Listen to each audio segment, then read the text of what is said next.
près de 2 millions de contributions individuelles sur la plateforme, venant de 506 333 contributeurs individuels, 10 134 réunions d'initiatives locales référencées sur la plateforme, regroupant une estimation d'environ 500 000 participants.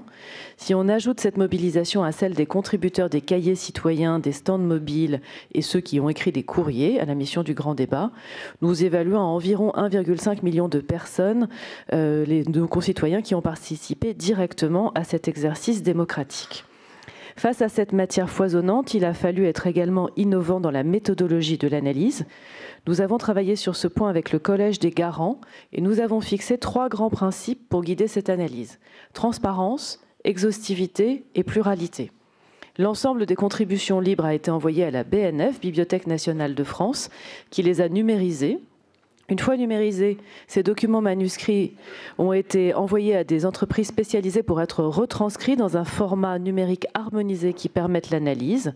Puis 3 prestataires ont été sélectionnés pour cette étape d'analyse. Opinionway, qui a traité toutes les données de la plateforme, un consortium Roland Berger, Bluenov, Cognito, qui a traité toutes les contributions issues des cahiers et des courriers, et l'équipe de Res Publica de Mission Publique qui a fait la synthèse des conférences régionales citoyennes. Peut-être juste un point important.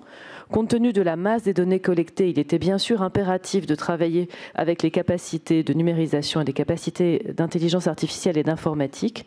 Néanmoins, l'analyse de ces contributions n'a pas été stricto sensu opérée par une intelligence artificielle. C'est l'intelligence humaine d'une équipe pluridisciplinaire qui a élaboré la cartographie, la grille des contributions, qui a après été nourrie par les outils informatiques. En conclusion, je dirais que ce grand débat a été très positif en matière tant au plan quantitatif qu'au plan qualitatif.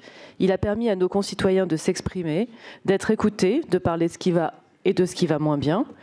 Lundi prochain, cette parole sera restituée à nos concitoyens avant les débats qui se tiendront à l'Assemblée nationale mardi et au Sénat mercredi. S'ouvrira ensuite le temps des décisions. Je vous remercie.